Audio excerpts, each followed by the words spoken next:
Sesaat lagi Anda akan menyaksikan Apa Kabar Indonesia Malam, didukung oleh Morinaga, Morigrow.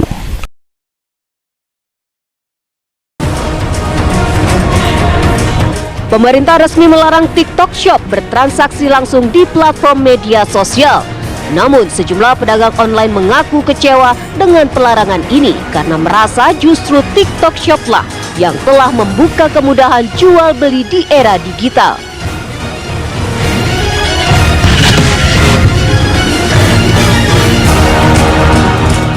Sejumlah kepala keluarga di Pulau Rempang, Batam mulai dipindahkan ke hunian sesuai pilihannya masing-masing. Sementara itu, pihak Badan Pengusahaan BP Batam mengakui mayoritas warga masih menolak tempat tinggal rusun yang disiapkan. Pemirsa, Anda menyaksikan Apa Kabar Indonesia Malam.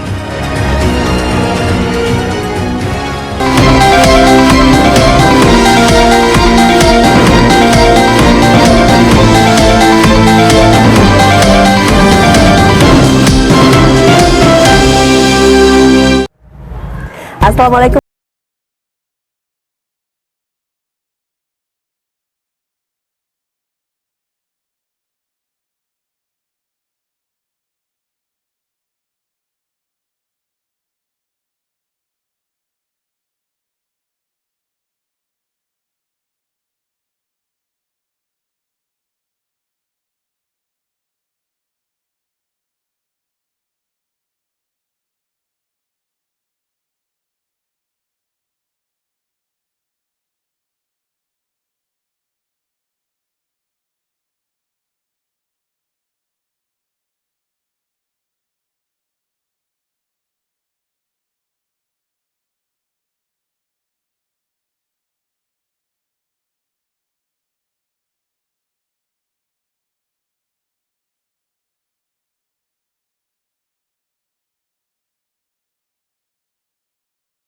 Kayaknya hingga saat ini apakah sudah memenuhi rasa keadilan bagi para korban? Nanti kita akan bahas bersama, tapi tentunya tetap di Apa Kabar Indonesia Malam.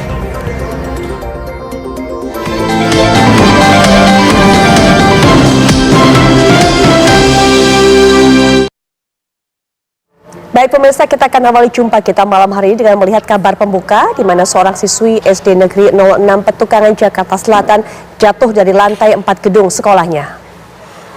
Siswi tersebut dinyatakan meninggal dunia setelah sempat mendapat perawatan di Rumah Sakit Umum Pusat Fatmawati pada Selasa siang kemarin. Dan jenazah almarhumah Ananda R dimakamkan Rabu pagi tadi di TPU Petukangan Utara. Keluarga dan sejumlah guru SDN 06 Petukangan tampak mengantarkan R ke tempat peristirahatan terakhir. Menurut keterangan saksi, korban diduga memanjat dan melompat dari tembok pembatas. Polisi telah mengamankan sebuah rekaman kamera pengawas CCTV dan sebuah tempat duduk yang diduga digunakan korban untuk memanjat dan melompat dari tembok pembatas. 4 saksi yang dianggap mengetahui peristiwa jatuhnya siswi R juga telah diperiksa polisi.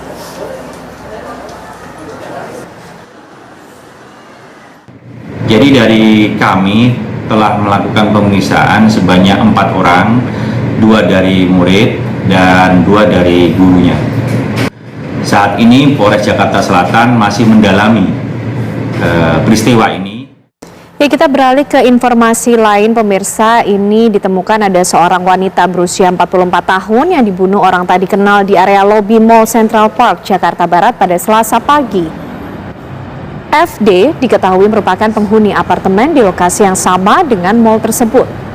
Korban meninggal dunia dengan luka sayatan di bagian leher usai diserang oleh pelaku berinisial AH, warga Priuk, Kabupaten Tangerang, Banten. Kapolsek Tanjung Duren, Kompol Muharam Wibisono menjelaskan, peristiwa terjadi saat korban tengah berjalan menuju kantornya tidak jauh dari lokasi kejadian. Dari hasil pemeriksaan sementara, pelaku dan korban tidak saling mengenal, lalu tak ada barang yang hilang dari tubuh korban.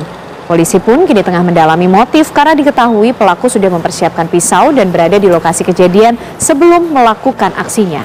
Sementara jenazah korban telah dievakuasi ke Rumah Sakit Polri Kramat Jati guna menjalani proses otopsi. Kami mendapat laporan bahwa ada sekitar jam 7 pagi tersebut ada seorang wanita yang mengalami penusukan yang dilakukan oleh pelaku. Dan saat itu juga anggota langsung merapat ke tempat kejadian perkara dan menemukan memang korban sudah bersimbah darah dan terjatuh, dan juga oleh pihak security pun telah diamankan pelaku ya, yang melakukan tindak pidana dugaan pembunuhan tersebut ya. Jadi kurang lebih kronologis seperti itu ya, dan pelaku pun saat ini sedang kita lakukan, sudah ditahan oleh kita dan kita lakukan pendalaman interogasi. Kasus tewas terbakarnya anak seorang perwira menengah TNI Angkatan Udara di Lanut Halim Perdana Kusuma, Jakarta belum terungkap. Pelaku dan penyebab tewasnya korban masih dalam penyelidikan polisi. Hingga kini 8 orang telah dimintai keterangan sebagai saksi. Polisi pun masih menunggu hasil otopsi dari Rumah Sakit Polri Kramat Jati, Jakarta Timur untuk mengetahui penyebab kematian korban. Kasus ini diselidiki Polres Metro Jakarta Timur bersama Satpom Lanut Halim Perdana Kusuma.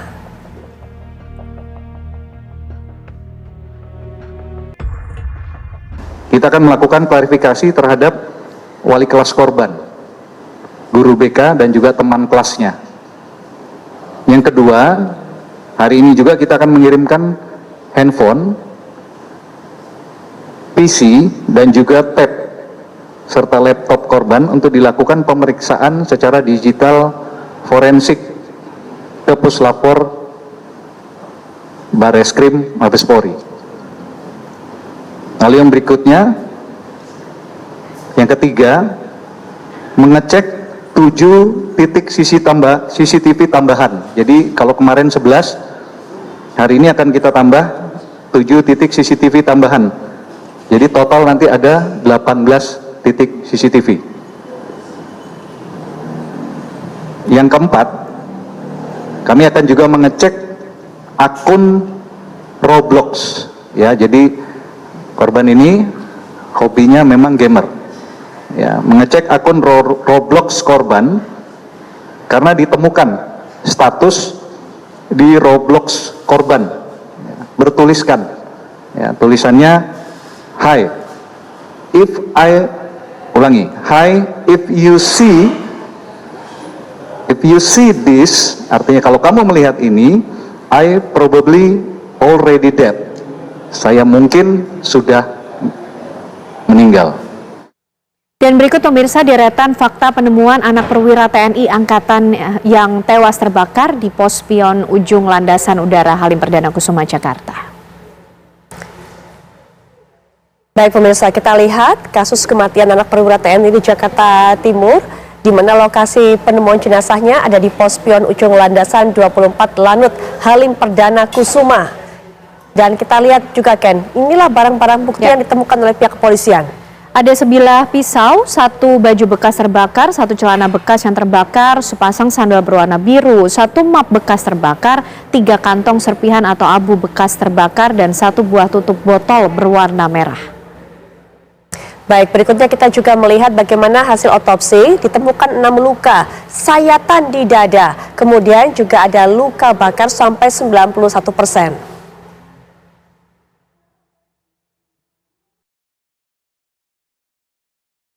Baik, kalau tadi pihak kepolisian sudah dalam rilisnya mengatakan apa saja yang masih akan menjadi penelusuran, termasuk adalah game Roblox. Betul. Bahkan ternyata korban ini diketahui meninggalkan status, bahkan juga pesan di game Robloxnya. Mungkin semoga membawa hasil, membawa petunjuk. Kita akan tunggu bagaimana nanti pengungkapan dari adanya kasus ini, pemirsa. Baik, dan berikutnya kita akan lihat kabar selanjutnya, pemirsa, di mana ada video seorang siswa yang dianiaya oleh temannya dan menjadi viral di media sosial. Memang diketahui kejadian itu terjadi di wilayah Cilacap, Jawa Tengah.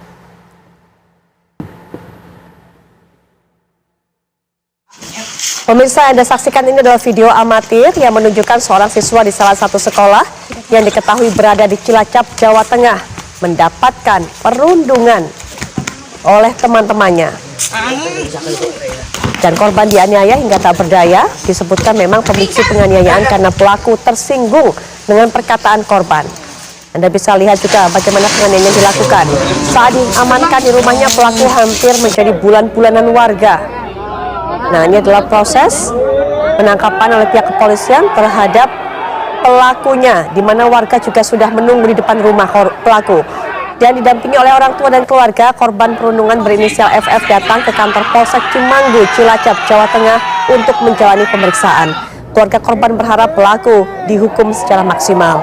Polisi juga telah mengamankan 5 siswa, 2 orang diantaranya berstatus pelaku, sementara 3 orang lainnya berstatus sebagai saksi.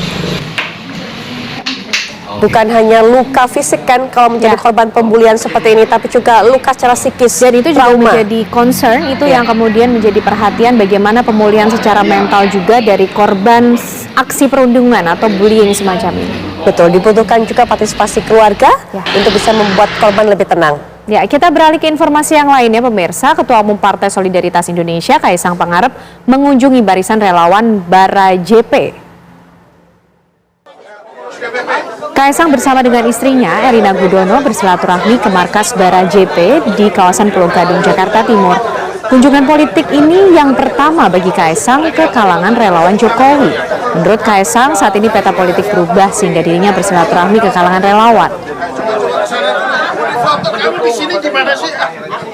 Foto-foto gimana?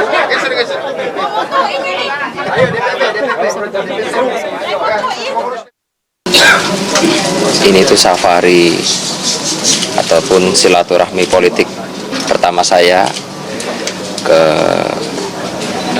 relawan Pak Presiden, salah satunya adalah Bara JP yang dimana adalah relawan paling tua, relawan yang paling pertama mendukung Pak Presiden Pak Jokowi sebagai presiden selama 2 periode ini. Saya nggak nyebut yang satunya lagi ya Pak ya. Dan di sini kami dari PSI meminta restu dukungan dari teman-teman Bara JP, tadi ada juga dari We Love Jokowi, dari Jokpro, dari Australia gitu. Kami meminta dukungan kepada mereka untuk bisa memenangkan PSI di pemilu 2024 nanti. Ini kan peta politik Indonesia sekarang kan sudah berubah, jadi ini jalan pertama kami lah, kami sowan ke relawan-relawan Pak Presiden. Pemirsa, putra bungsu Presiden Joko Widodo, Kaisang Pangarep resmi dilantik sebagai Ketua Umum Partai Solidaritas Indonesia (PSI). Kaisang langsung memasang target agar PSI ambang batas parlemen sebesar 4% pada pemilihan umum 2024.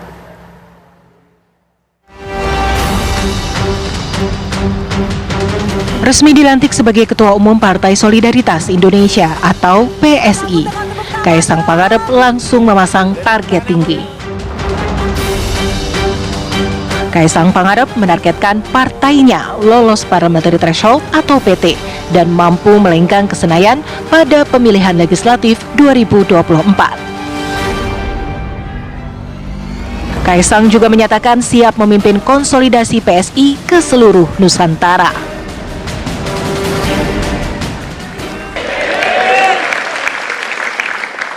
Kemarin di media sosial ketika saya menerima friendship card ya KTA PSI, banyak yang ngeledek, Kaisang kok masuk partai kecil,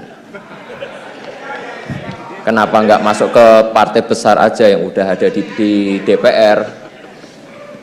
Saya justru masuk PSI karena partai ini masih kecil. Saya tertarik gabung PSI karena PSI belum ada di DPR, dan saya ingin berjuang bersama kawan-kawan semua di sini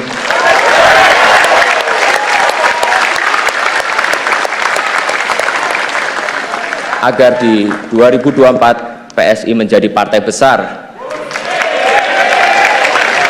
dan di 2024 PSI akan ada di DPR RI. Setuju enggak? Lebih semangat lagi, setuju enggak? Setuju! Siap berjuang bersama? Siap! Nah gitu loh, mantep banget gitu. Partai Solidaritas Indonesia (PSI) pertama kali mengikuti pemilihan umum pada 2019. Pada kemunculan perdananya, PSI meraih sekitar 2,65 juta suara atau 1,89% dari total suara sah nasional. PSI pun gagal memperoleh tiket ke Senayan karena untuk masuk parlemen, partai politik harus meraih minimal 4% suara nasional. Kini PSI hanya tinggal mencari 2% lagi dari hasil perolehan suara pada pemilu 2019 lalu. Mampukah di pemilu 2024 PSI lolos ke Senayan? Bahwa PSI bisa masuk Senayan di tahun 2024.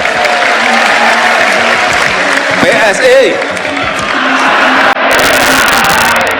menang, pasti menang.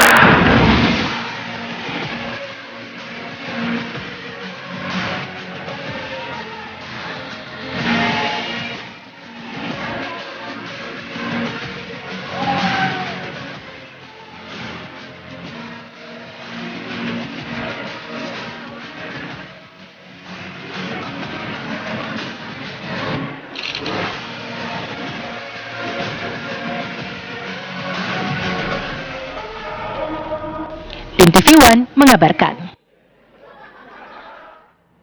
Langkah politik putra Joko Widodo semakin mantap bersama dengan Partai Solidaritas Indonesia atau PSI. Akankah gerbong relawan Jokowi merapat ke PSI? Saya Kaisang Pangarep, Ketua Umum PSI saat ini. Langkah politik putra bungsu Joko Widodo semakin mantap bersama Partai Solidaritas Indonesia atau PSI.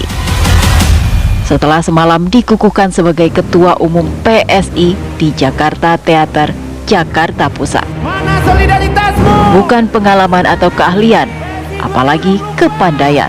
Tidak terdengar ada fit and proper test dalam pemilihan Ketua Umum PSI. Jelas, figur Kaisang dan Jokowi lah yang melekat menjadikan Kaisang sebagai Ketua Umum. Mimpi PSI ke Senayan sudah sejak lama. Apakah partai yang kini dinakodai suami Erina Gudono itu mampu berlayar hingga ke sana? Kalau tujuan elektoral memang harus ketua umum supaya terasosiasi kuat ke figur Pak Jokowi. Yang kedua juga punya potensi untuk lolos PT. Jadi dampaknya apa kalau jadi ketua umum? Satu, PSI akan mendapatkan liputan lebih besar, panggung politik strategis ini kalau kita baca saja ke depan. Yang kedua, juga bisa terasosiasi semakin kuat kepada Pak Jokowi. Dan yang ketiga, saya mengatakan di sore hari ini PSI berpotensi lolos ambang batas parlemen kalau Mas Kaisang masuk menjadi ketua umum. Karena Mas Kaisang juga punya dampak. Pak Jokowi punya approval rating yang tinggi, kemudian Pak Jokowi masih menjadi presiden yang mengendalikan fitur-fitur kekuasaan ketika pilpres pileg berlangsung. Itu faktor itu. Tapi orang muda kan banyak, ribuan bahkan jutaan di Indonesia. Tidak sesuatu kalau sekedar muda. Ada faktor kedua, membaca Kaisang bukan sekedar adalah Kaisang. Kaisang adalah putra Pak Jokowi. Tidak bisa dipisahkan. Kalau kita mau jujur, faktor ini yang mempertemukan. PSI sering bilang Jokowisme, PSI sering mengatakan tegak lurus dengan Pak Jokowi, menunggu, tadi juga Mbak Grace mengatakan menunggu arahan Pak Jokowi, dan inilah yang mempertemukan mereka, ada faktor Pak Jokowi ini. Kaisang tak sendirian. Relawan Jokowi pun hadir dalam pengukuhan Kaisang sebagai Ketua Umum PSI. Saya yakin dan optimis arus dan gelombang akan berpihak kepada kita, anak muda.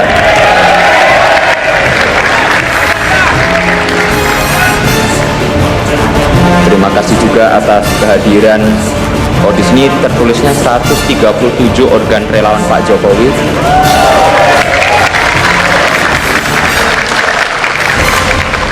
Tapi tadi saya diinfo katanya ada 200 ya sekarang ya. Sekali lagi. Baik pemirsa, kami akan jeda sejenak, tapi saat kami kembali kami akan sajikan perbincangan hangat kami kepada Anda tentunya. Ini tema yang begitu menarik dibahas dan juga diperbincangkan pada hari ini, Kat. Betul, untuk yang suka belanja atau mungkin menggunakan TikTok, dan semua masyarakat penting untuk menyimak ini. Karena TikTok Shop ini sudah ditutup. Kira-kira dampak dan imbasnya yang dirasakan oleh pedagang masyarakat seperti apa? Kami hadirkan perbincangan selengkapnya usai jeda.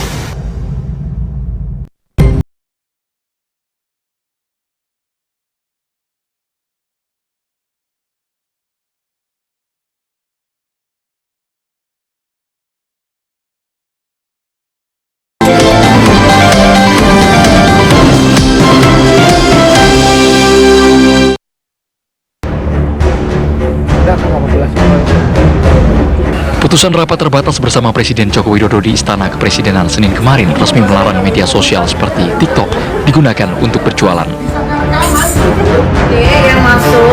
Rencananya Menteri Perdagangan Zulkifli Hasan menyatakan akan merevisi Permendak Nomor 50 Tahun 2020 tentang ketentuan perizinan usaha, periklanan, pembinaan dan pengawasan pelaku usaha dalam perdagangan melalui sistem elektronik. Social commerce itu hanya boleh memfasilitasi promosi barang atau jasa. Promosi barang jasa. Tidak boleh transaksi langsung, bayar langsung, nggak boleh lagi. Dia hanya boleh untuk promosi. Seperti TV ya. TV kan iklan boleh kan? Tapi TV kan jualan. Nggak bisa jualan. Nggak bisa terima uang kan? Nggak bisa. Jadi dia semacam platform digital gitu. Jadi tugasnya mempromosikan. Yang kedua, tidak ada sosial media dan ini nggak ada kaitannya. Jadi dia harus dipisah. Nah, sehingga tidak algoritmanya itu ya tidak semua dikuasai. Dan ini mencegah penggunaan data pribadi untuk kepentingan bisnis gitu. Sejumlah pedagang online mengaku kecewa dengan pelarangan social commerce seperti TikTok Shop untuk berjualan. Ada jutaan seller kayak seperti kita ini, yang dapatannya 1 juta, 2 juta, 500.000, bahkan 200.000 sehari, yang terbantu dengan adanya platform tersebut. Dan ada banyak orang juga di balik kita semua, gak cuman kita doang. Terus kita juga nih, ada 1 jutaan seller punya ratusan atau puluhan karyawan yang perlu kita hidupin. Kalau ditutup, kita mau kasih makan apa? Dan kita juga asalnya dari Tanah Abang ya. Nih. Ya, jadi betul. Ini salah satu seller Tanah Abang yang akhirnya pas COVID justru kita nggak bisa bertahan lagi di sana karena nggak bisa bertahan di offline. Kita harus tetap update, harus tetap ngikutin. Jadinya kita ikutan digital, bisa jualan online juga, terbantu banget sampai akhirnya kita justru malah jadi nambah karyawan lagi, jadi semakin besar berkat sekarang bisa go digital kayak gitu. Justru sekarang kalau misalnya ditutup kita malah bingung ya, keran kita ditutup. Sebelumnya viral kondisi pasar Tanah Abang yang sepi pembeli dan banyaknya toko yang tutup. Penjualan tekstil melalui social commerce seperti TikTok Shop yang membandrol barang dengan harga yang sangat miring membuat konsumen berpaling dari pasar konvensional. Selain itu, produk impor juga bisa langsung dibeli oleh konsumen dengan harga yang murah. Kondisi ini kemudian dikhawatirkan akan mematikan UMKM dalam negeri. Tim TV One mengabarkan. Ya, pemirsa, kita akan berbincang mengenai TikTok Shop yang ditutup ini. Kira-kira bagaimana dampaknya? Akan memberikan berkah bagi siapa atau mendatangkan musibah juga bagi siapa? Untuk membahas ini, saya tidak akan sendiri tentunya. Sudah hadir bersama kita ada Abah Abimanyu Hidayat, sudah hadir di sini. Selamat malam. Abah, apa kabar? Sehat? Alhamdulillah sehat. Alhamdulillah. Dan kita juga nanti masih menunggu bergabungnya Menteri Perdagangan Republik Indonesia, Bapak Zulkifli Hasan, yang juga akan memberikan penjelasan langsung yang sudah menaikkan mengenai revisi Permendak Nomor 50 Tahun 2020. Tapi sebelumnya pemirsa, kami hadirkan dulu untuk Anda bagaimana isi revisi dari Permendak Nomor 50 Tahun 2020 ini. Nah, inilah poin revisi dari Permendak Nomor 50 Tahun 2020 yang sudah diteken langsung oleh Menteri Perdagangan Republik Indonesia. Social commerce dan e-commerce ini harus terpisah. Social commerce hanya sebatas untuk promosi atau iklan produk saja. Artinya tidak diperbolehkan adanya transaksi jual beli pada aplikasi-aplikasi social commerce.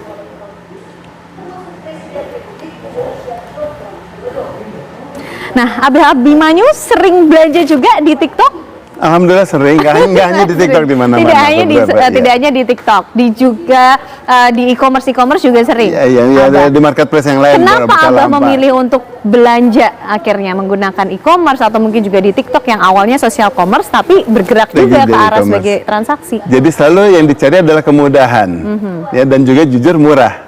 Ya, dan kalau kita bisa mudah adalah kita nggak usah belanja, kita nggak usah dandan, nggak usah ngapa-ngapain, nggak usah jalan ke mall memilih-milih. Cukup pakai duduk di kamar saja, memilih-milih produknya gitu ya. Kemudian saat kita mau berganti dari satu produk ke produk yang lain, kita tinggal swipe saja, ya kan, tinggal swipe kemudian milih-milih, melakukan komparasi harga, melakukan komparasi fitur dan lain sebagainya. Setelah selesai tinggal klik buy, kita nggak harus bayar di sini, kita bayar tinggal pakai fitur payment dari payment gateway yang ada. Ya, kemudian kita tinggal pilih juga kurirnya. Ya, kemudian diantar, selesai urusannya. Kemudian tinggal tunggu dikirim. Artinya Abah dari sisi telematika sendiri, ini social commerce kemudian mencoba merambah mengambil porsi dari e-commerce. Inikah yang juga mencerminkan adanya transformasi yang menjawab kebutuhan para konsumen sekarang yang sudah berubah perilakunya? Enggak setuju kalau dibilang merambah, ya ini kita adalah bagian dari kemajuan teknologi. Ya kayak zaman dulu semua hanya ponsel, sekarang kemudian akhirnya ada juga ponsel digabungkan dengan teknologi komputer, ya, jadi ada konvergensi, kemudian jadinya smartphone. Ya kan, dan kemudian sekarang layanan digital sosial media yang tadinya hanya berbasis web, kemudian masuk kepada aplikasi. Ya kemudian sekarang di kita aja ada layanan yang berbasis namanya Go bla bla bla, ya di layannya kurir service, dia kemudian bergabung sama yang namanya To bla bla bla, dia layannya the marketplace. Mereka juga bergabung, mereka melakukan konvergensi di situ gitu lah. Kenapa? Selalu dilihatnya adalah sesuatu yang dianggap kemungkinan kemudian bisa meraih pelanggan yang lebih banyak, menjawab kebutuhan masyarakat. Menjawab kebutuhan masyarakat tentu, dan kemudian dengan imingnya selalu biasanya akan lebih murah, lebih mudah, ya why not? Nah, kita harusnya melihat bahwa ini sebagai suatu peluang masa depan, ya, yang dimana saat itu dibuat dulu orang belum pernah ada. Nah, kita harus melihatnya sekarang sebagai suatu peluang, sebagai suatu kemudahan, ya why not? Kecuali memang masyarakatnya langsung, masyarakat kita yang memang terbukti banyak yang dirugikan, ya itu baru boleh jadi tanda tanya. Nah, kalau ini sekarang digadang-gadangnya adalah UKM-nya yang dirugikan, ya bukan kitanya gitu loh. Sehingga kalau kita bilang UKM yang dirugikan, apa betul mereka dirugikan? Banyak banget mereka berjualan di TikTok, kalau enggak kita beli dari mana? Nah, gitu. Tapi Abah, TikTok ini kan termasuk baru ya di Indonesia, tapi penggunanya bahkan sudah menduduki 2 paling banyak juga. Indonesia kedua terbesar di dunia. Kemudian dari aplikasi bergerak sebagai social commerce. Memang keuntungan atau kelebihan yang dimiliki oleh TikTok yang tidak dimiliki oleh aplikasi atau social commerce yang lainnya apa kalau Abah melihat? Pertama, yang namanya di Indonesia itu segala sesuatu yang baru itu yang jadi selalu disukai. 3G, 3G, ya, gembita, gaul, dan grace. Ya, 3G gitu. Dan saat itu kemudian itu yang gembita tuh heboh, ya, kemudian grace paling baru, dan selalu ya ini modern nih gaya style yang saya sekarang. Itu banyak diminati, zamannya kayak dulu Facebook mengalahkan Friendster dan lain sebagainya. Nah, itu karena barunya saja gitu loh. Sekarang TikTok juga kemudian dia memberikan suatu layanan yang tadinya orang hanya semua video sharing kayak yang lain-lain, akhirnya kemudian dibuka layanan yang seperti ini, baik dari mulai dibikin ada yang TikTok Live, TikTok Shop, kemudian ada yang affiliate. Nah, hal ini membuka peluang-peluang, akhirnya orang melihat, oh iya bagusnya kayak gitu ya. Nah, kemudian orang berpikir sesuatu yang tadinya dilakukan di ranah dunia biasa, akhirnya masuk ke dunia maya. Baik, gitu. Tapi kita juga coba ingin tahu kenapa akhirnya pemerintah ini menaikkan revisi Permendak nomor 50 tahun 2020. Kita langsung tanya jawabannya kepada Menteri Perdagangan Republik Indonesia, sudah bergabung bersama kita. Selamat malam, Pak Zulkifli Hasan. Apa kabar, Pak? Malam, dengan siapa ya? Ya, dengan Ken Ana di sini dan ada Abah Abimanyu, Pak Zulkifli Hasan. Oke. Ya. Malam. Pak Menteri, sebenarnya apa yang menjadi pertimbangan, menjadi dasar akhirnya revisi dari Permendak nomor 50 tahun 2020 ini sudah resmi diteken, Pak Menteri? Ya, social commerce itu belum diatur. Oleh karena itu perlu diatur. Nah, itu aja masalahnya, nggak ada masalah apa-apa. Oke, nah bagaimana dengan peruntukannya sendiri Pak Menteri? Karena dengan ditekennya revisi Permendak nomor 50 tahun 2020 ini juga banyak suara di luar sana. Ada yang pro, ada yang kontra juga Pak Menteri. Ya biasa kan, nggak apa-apa kan? Oke. Artinya ini juga sudah diantisipasi oleh pemerintah. Ini tetap menjadi keputusan yang paling baik. Ya sekarang mau diatur atau tidak diatur? Apakah itu orang dagang perlu diatur atau enggak? Ya kalau nggak diatur kan chaos. Ya perlu diatur kan? TV aja diatur nggak? TV kan perlu diatur, perlu ditata. Apa TV asal orang mau bikin TV silahkan sama maunya gitu? Kan nggak bisa. Masih diatur. Nah itu kemarin belum diatur, sekarang diatur. Jadi bukan dilarang ya, diatur. Nah kalau India melarang, jangan salah, kita tidak. Amerika melarang penggunaan data sembarangan, melarang, kita tidak, diatur. Oke. Pak Menteri, kajiannya jadi sendiri... negara diatur kan? Ya. Iya. Dagang diatur, buka toko diatur kan? Ya, kajiannya buka sendiri restoran diatur kan? Nah, ya, ini betul. belum diatur, sekarang diatur, kira-kira begitu. Baik, Pak Menteri, yang dilakukan oleh Kementerian Perdagangan sendiri, kajiannya ini seperti apa sih Pak, sehingga kemudian TikTok Shop ini diatur? Karena ada ini juga tidak hanya untuk TikTok, ini untuk siapa saja, bukan TikTok, kita ngatur semuanya. Salah itu kalau cuma ngatur TikTok, enggak, diatur semuanya yang terkait dengan digital ya. Apakah sosial media, apakah dia TV, apakah dia iklan, apakah dia iklan radio, iklan TV, itu diatur. Apakah dia e-commerce, apakah dia online, itu diatur. Itu. Nggak bisa campur aduk dong. Kamu sosial media atau TV bisa nggak buka toko? Kan nggak bisa. Nah, tapi iklan boleh, gitu. Diatur namanya itu. Jadi yang betul itu diatur, ditata. Nah, gitu. Oke. Apakah boleh kalau TV sekarang, TV itu berita juga, iklan juga, jualan juga, ngutangin uang juga, jadi produksi baju juga, produksi makanan juga, kan nggak boleh. Itu namanya diatur. Oke. Nah, ini sekarang kita atur, itu yang perlu dijelaskan kepada masyarakat, yang termasuk tadi saya sudah press conference. Oke, baik. Pak Menteri, kita akan jeda terlebih dahulu, tapi kita juga ingin tahu kira-kira poin-poin apa saja sih yang diatur dalam revisi Permendak nomor 50 tahun 2020. Baik, saya akan jelaskan. Abimanyu, nanti kita juga akan kembali mendiskusikan mengenai hal ini saat lagi pemirsa kami kembali.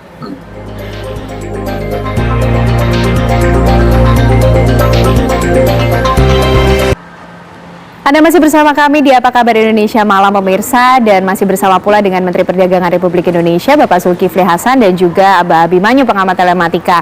Pak Mendak, Pak Menteri, ini apa saja sih Pak yang diatur poin-poinnya dalam revisi Permendak? Pertama kita harus atur media sosial, ya dia media sosial.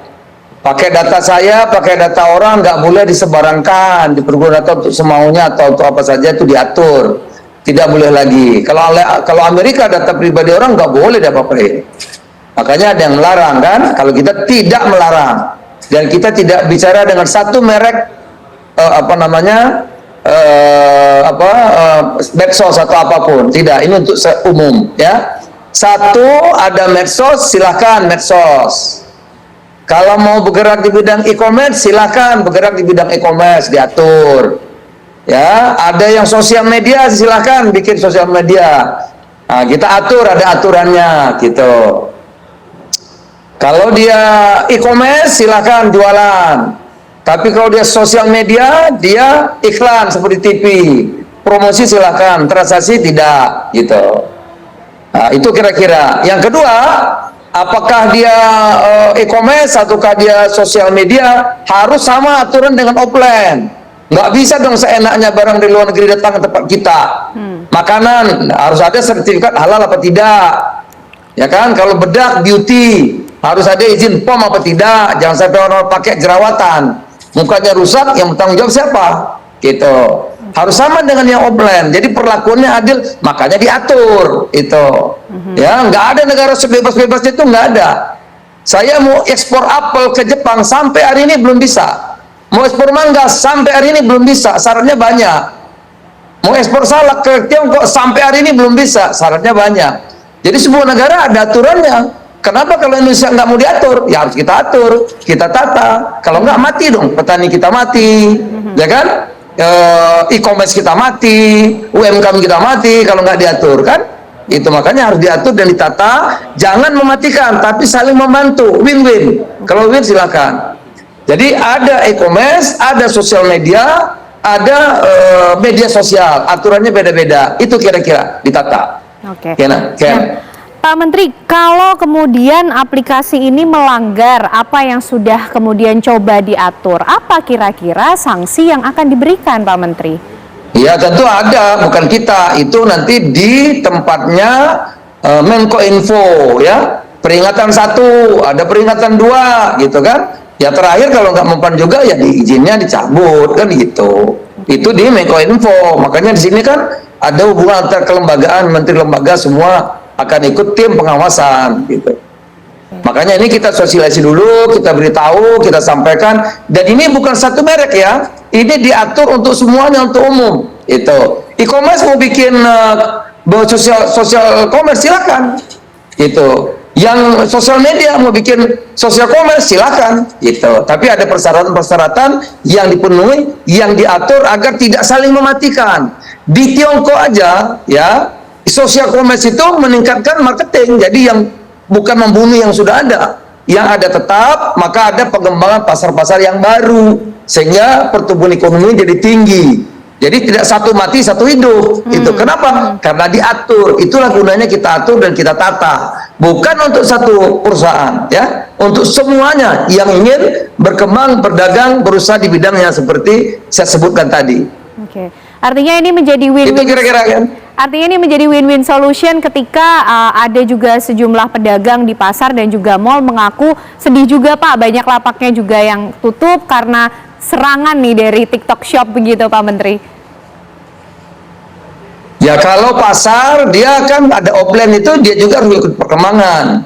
Kalau nggak ikut perkembangan ya gimana? Kalau cuma toko saja orang datang, dia juga harus bisa ikut e-commerce kan, harus bisa.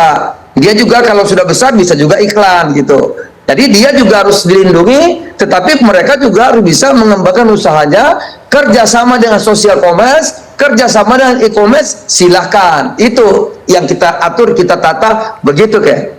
Oke, nah Pak Menteri, bagaimana juga cara mengatur atau kemudian mengendalikan barang-barang murah dari luar negeri nih Pak? Nah itu, satu, yang pertama ya, persyaratannya harus sama. Gitu, nggak bisa dong barang, memang Indonesia ini sampah, pakaian bekas masuk, pakaian murah-murah, sisa masuk, yang nggak bisa begitu dong.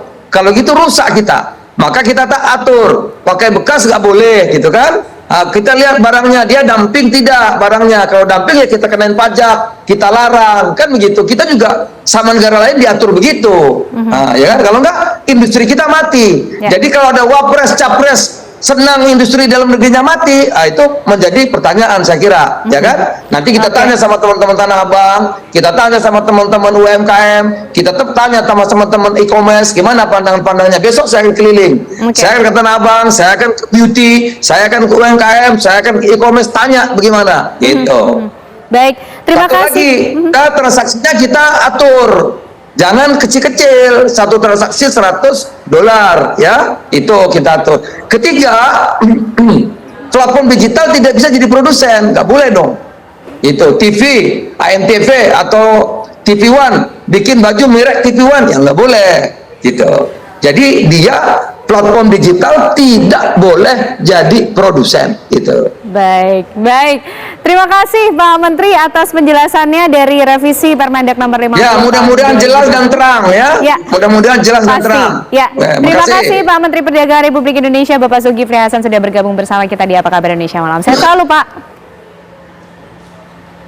Nah, Abah Abimanya itu tadi penjelasan dari Pak Menteri. Jadi TikTok Shop ini bukan ditutup tapi diatur. Nah, ini menjadi win-win solution sehingga pedagang-pedagang yang di pasar, di mall juga nanti tetap bisa berjualan. Yang di social commerce atau e-commerce ini juga tetap bisa berjalan. Gimana Abah? Ini aturan yang multi arah dan multi tafsir. Ya, saya bilang kita multi arah multi tafsir. Sekarang dibilang nggak usah bukan hanya ke TikTok, tapi nggak hanya sebutin merek. Tetapi yang namanya social commerce, TikTok udah selesai gitu ya, kita nggak ngomongin kayak gitu, tapi kita mau ngomong sekarang Facebook. Saya bebas dong, saya publik ya bilang ya gitu. Facebook juga punya marketplace, dia juga bisa berjualan. Sejauh ini bertahun-tahun mereka udah lakukan di situ ya. Apakah sudah ada tindakan dari bertahun yang sudah mereka lakukan? Enggak kan, padahal TikTok sih baru ya, Facebook udah lama dia mempunyai itu. Nah kemudian sekarang diatur, mesti dibatasi, jangan sampai orang yang ada social commerce dia kemudian bisa melakukan hal-hal yang lain. Kita tahu kejadian pernah artis sama artis yang dia chatting pribadi di situ menggunakan apa, jalur apa, jalur komunikasi dari taksi online, dari layanan marketplace, ya digunakan jalur itu. Jadi sebetulnya ini sekarang katanya hanya untuk berdagang. Kenapa menyediakan fasilitas untuk mulai chatting-chattingan, kok dibiarkan gitu kan, gitu. Nah kemudian sekarang kalau dibilang ada pembatasan, kita tahu Maret-Maretan yang di setiap jalan ada Maret-Maretan, tahu namanya ya. Nah sekarang di situ dia menjual produknya juga sendiri, ada gulanya versi dia, ada cotton buds-nya, ada produk ini itunya semuanya, tisu segala merek dia. Jadi dia berjualan sendiri, menjualkan produk orang lain, tetapi dia juga memproduksi produk dia dan juga ikut dijualan. Aturan yang seperti ini sekarang kalau ini diterapkan kemudian sekarang bahwa yang di online ini yang nggak boleh, yang dianggap mesti diatur, padahal sebetulnya mengatur yang online jauh lebih mudah. Kenapa? Kalau yang di jalan-jalanan di publik, sekarang terjadi sesuatu di Medan, di Aceh, di pelosok-pelosok, susah memonitornya. Tetapi apabila itu dilakukan di media online, secara live langsung bisa dimonitor dan ada rekamannya, ada recordnya, ada lognya. Sehingga jadi kelihatan setiap ada kejadian gitu kan. Nah, gitu loh. Baik. Tentu kita nanti akan lihat ya, Abah, bagaimana kemudian pelaksanaan dari revisi Permendak nomor 50 tahun 2020 ini. Mudah-mudahan tetap bisa menjadi win-win solution bagi semuanya. Terima kasih Abah Abimanyu, pengamat telematika, sudah bergabung bersama kita di Apa Kabar Indonesia Malam. Sehat selalu, Abah. Sama-sama, terima kasih. Salam hangat jabat terang. Iya. Dan pemirsa, kami masih memiliki informasi untuk Anda. Ini kemarin 2 medali emas kembali hadir dari pesta olahraga terakbar se-Asia. Haris Horatius dan Muhammad Sejahtera sukses menjadi yang terbaik, pemirsa. Kami hadirkan informasi selengkapnya untuk Anda. Usai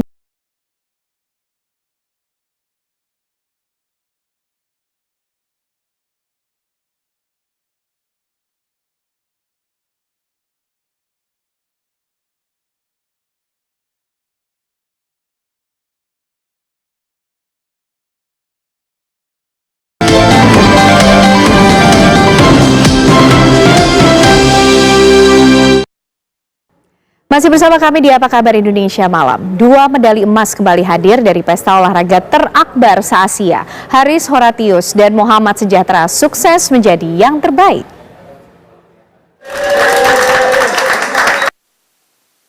Suasana gembira dirasakan skuad Indonesia yang bertarung di Asian Games Hangzhou, China. Selasa 26 September 2023, Indonesia Raya berkumandang 2 kali di venue pesta olahraga Asia terakbar ini. Muhammad Sejahtera Dwi Putra yang sehari sebelumnya berhasil meraih emas, Selasa kemarin ia kembali memperoleh emas dari cabang menembak nomor shooting men 10 meter running target mixed run.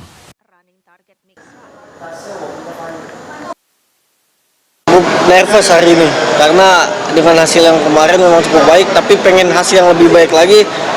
Ya memang nervousnya ini memang harus diredam, tapi susah kalau pertandingan seperti ini, apalagi ajang event besar kayak gini kan. Ya, makanya harus tetap konsentrasi dan tetap fokus. Emas juga datang dari cabang wushu. Atlet Indonesia Haris Horatius berhasil mempersembahkan emas dari nomor Nanggun Putra.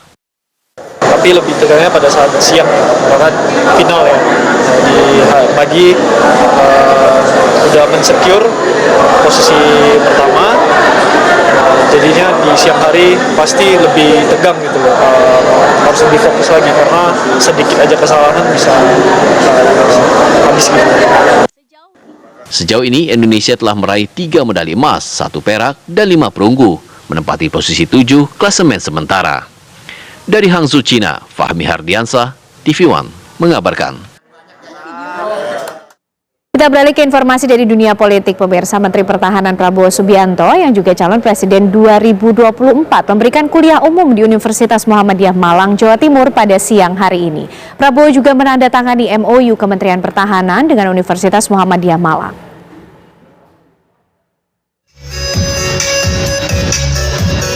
Menteri Pertahanan Prabowo Subianto yang juga calon presiden 2024 usungan Koalisi Indonesia Maju hadir pada siang hari ini di Universitas Muhammadiyah Malang, Jawa Timur. Setibanya di lokasi, kedatangan Prabowo tampak sudah dinanti-nantikan oleh mahasiswa UMM. Ia pun melambaikan tangan kepada semua yang hadir di UMM Dom. Kedatangan Prabowo di kampus UMM ini adalah untuk mengisi acara Studium Generale serta melakukan penandatanganan MOU di bidang Tridharma Perguruan Tinggi antara Kementerian Pertahanan Republik Indonesia dengan Universitas Muhammadiyah Malang di UMM Dom. Kita harus sering. Dengan kedatangan saya di kampus ini, saya merasa sekarang tokoh-tokoh kampus Sekarang ada profesor-profesor yang mau turun gunung, yang mau bekerja di tengah-tengah rakyat, mengatasi kesulitan rakyat. Ini luar biasa. Misi pendidikan, hanya dengan pendidikan kita bisa mengatasi kemiskinan. Hanya dengan pendidikan kita bisa menjadi bangsa yang bermartabat. Dalam kesempatan yang sama, dilakukan penyematan jas alma mater oleh Rektor Universitas Muhammadiyah Malang, Profesor Dr. Fauzan, kepada Menteri Pertahanan Prabowo Subianto. Kini secara sah Prabowo menjadi bagian dari keluarga besar Sivitas Akademika Universitas Muhammadiyah Malang. Dari Malang, Jawa Timur, Edi Cahyono, TV One mengabarkan. Sekali lagi, 3, 2, 1. Kita berikan. Ganjar Pranowo menghadiri pertemuan bersama para petinggi partai koalisi pendukung yang tergabung dalam tim pemenangan nasional di Gedung Hayen, Jakarta Pusat. Selain dihadiri bakal calon Presiden Ganjar Pranowo, rapat tersebut juga dihadiri Ketua Umum PDIP Megawati, Ketua Umum P3 Mardiono, Ketum Partai Hanura Usman Sabtaodang, serta Ketum Perindo Haritanu Sudipyo. Sejumlah petinggi partai koalisi juga terlihat hadir dalam pertemuan ini. Diketahui rapat kali ini akan membahas finalisasi TPN serta dinamika politik lain yang tengah berkembang.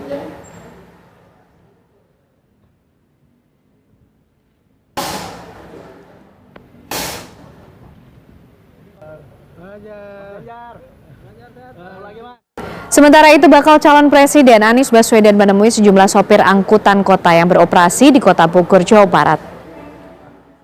Saat bertemu para sopir angkot, bakal calon presiden yang diusung Partai Nasdem, PKS, dan PKB ini memamerkan keberhasilan Jaklingko yang diterapkan di Jakarta.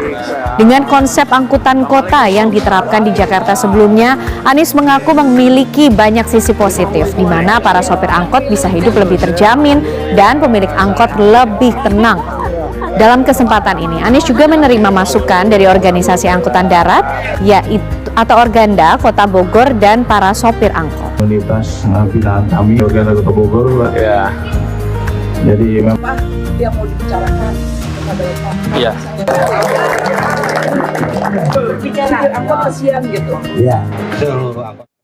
Ketua Komisi Pemilihan Umum Republik Indonesia Hasyim Azhari menegaskan anggaran untuk Pilpres 2024 telah ditetapkan senilai 76,6 triliun rupiah. Hasyim menjelaskan bahwa anggaran tersebut sudah termasuk Pilpres untuk 2 putaran.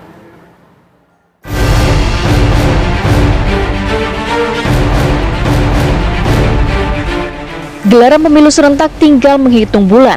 Perhelatan Pesta Demokrasi 5 tahunan tersebut diproyeksikan menghabiskan dana yang tidak sedikit.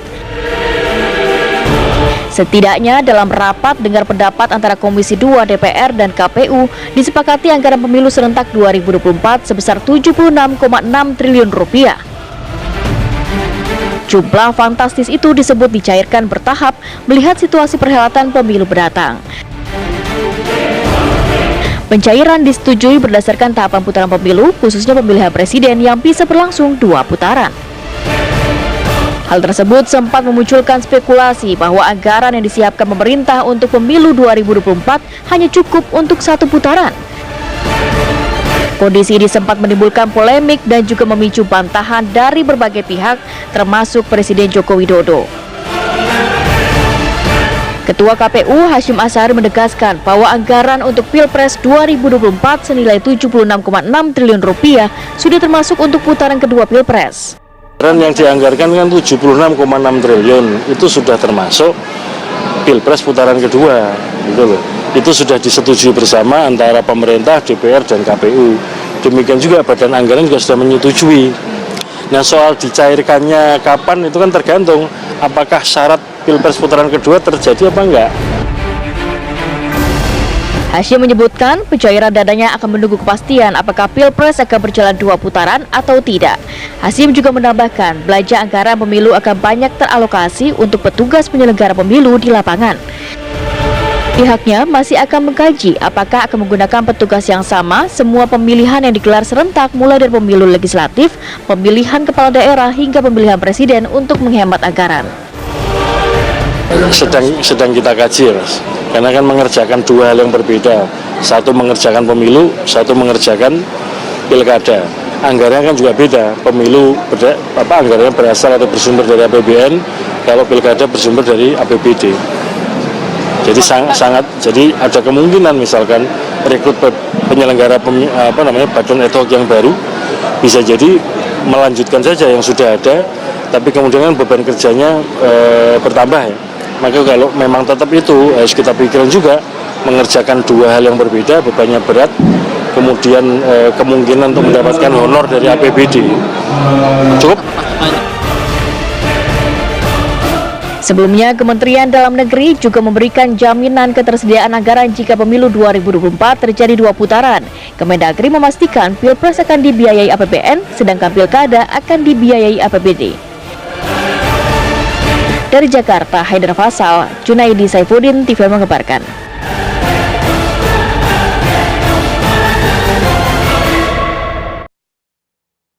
Ya pemirsa, apa kabar Indonesia Malam masih akan kembali hadir menemani Anda kali ini bersama dengan rekan saya Putri Viola. Betul Putri, sekali, setelah ini apa kabar Indonesia Malam masih akan menghadirkan apa? Ya, ini sudah berakhirnya September, artinya ingatan kita kembali melayang pada yang terjadi setahun lalu, tepatnya 1 Oktober tahun lalu, di mana pada saat itu terjadi tragedi Kanjuruhan. Bagaimana kemudian upayanya hingga sejauh ini, upaya penyelesaiannya, apakah sudah memenuhi rasa keadilan untuk para korban? Nanti kita akan bahas semuanya, tapi setelah jeda, kami sudah kembali saat lagi.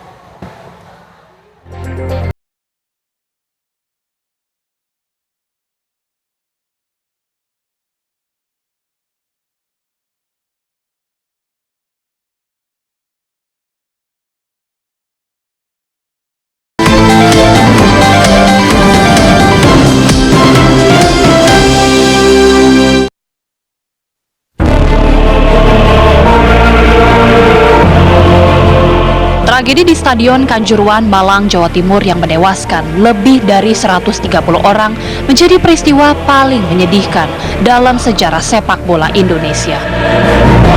1 Oktober 2022 silam, saat itu digelar pertandingan antara kesebelasan Persebaya melawan Arema FC. Tragisnya, pertandingan yang seharusnya diwarnai sorak-sorai kegembiraan malah menjadi hujan air mata karena ratusan nyawa yang melayang. Berbagai penyebab kematian ratusan supporter ini kemudian mengemuka, mulai dari adanya tembakan gas air mata yang memicu kepanikan serta minimnya akses keluar dari stadion yang membuat supporter kehabisan nafas. Untuk mengusut tragedi ini, 2 hari setelah kejadian, pemerintah membentuk tim gabungan independen pencari fakta yang memberikan sejumlah rekomendasi. 6 orang pun dianggap bertanggung jawab atas tragedi Kanjuruhan ini.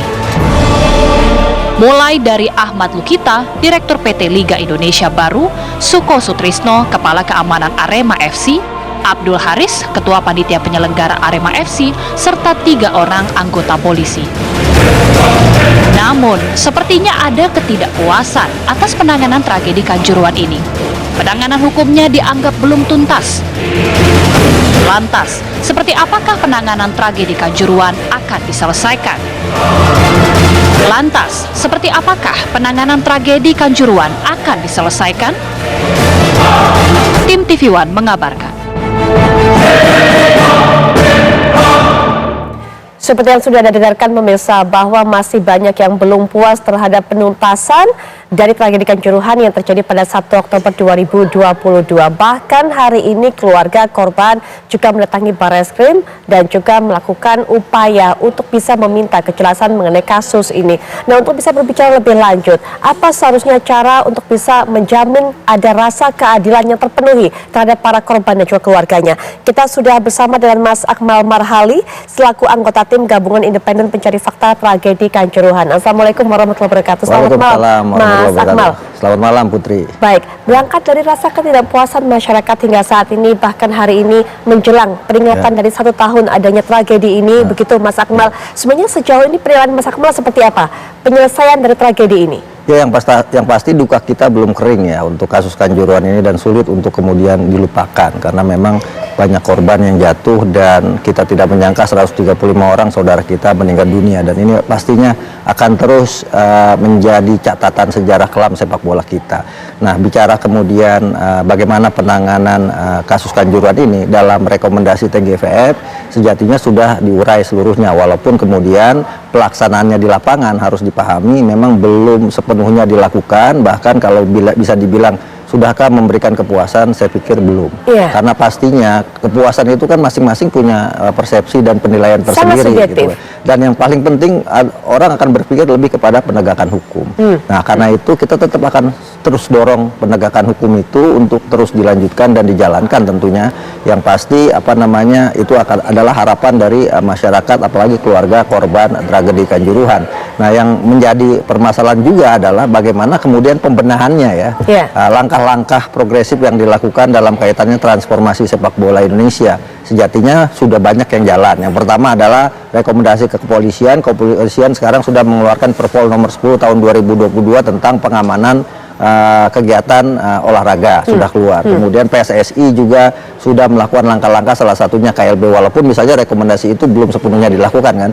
Yang ketiga misalnya PUPR sudah melakukan renovasi Stadion Kanjuruhan, walaupun masyarakat Malang lebih berharap bahwa stadion itu dijadikan museum, bukan kembali jadi stadion, karena bagaimanapun banyak sejarah kelam atau cerita-cerita pahit di Stadion Kanjuruhan, apalagi kalau diingat 1 Oktober 2022 pastinya itu akan meninggalkan trauma. Cuma ada beberapa hal memang yang harus didorong oleh pemerintah dalam hal ini, terutamanya soal trauma healing. Nah, ini kan perlu pendekatan psikologis yang dilakukan oleh pemerintah, dalam hal ini dinas sosial ya, untuk bagaimana memulihkan psikologi masyarakat Malang terhadap tragedi yang terjadi tersebut. Selain tentunya itu soal hukum, bagaimanapun mereka pasti tidak puas karena 135 orang meninggal, sementara yang terhukum hanya ada 5 orang. Pertama, Pak Abdul Haris sebagai ketua Panpel yang awalnya dihukum 1,5 tahun, tapi kemudian putusan MA kemarin ditambahkan menjadi 2 tahun.